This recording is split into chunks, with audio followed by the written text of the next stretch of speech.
প্লেটোর justice বা ন্যায়নীতির তত্ত্ব একটি সুশৃঙ্খল রাষ্ট্র ব্যবস্থার তত্ত্ব। প্লেটোর মতে ন্যায়শাস্ত্র হল নীতিনির্ভর লোকায়ত সমাজের প্রতিবিম্ব মাত্র।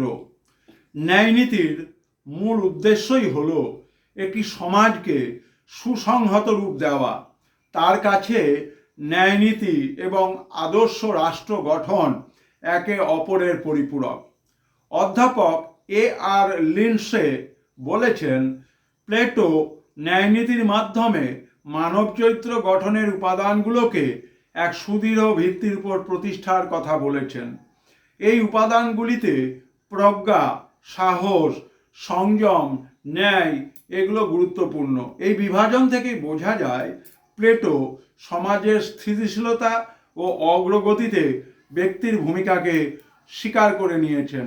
তিনি অনিয়ন্ত্রিত স্বৈরাচারের বিরুদ্ধে একটি শক্তিশালী আদর্শ রাষ্ট্র তৈরি করার কথা বলেছেন।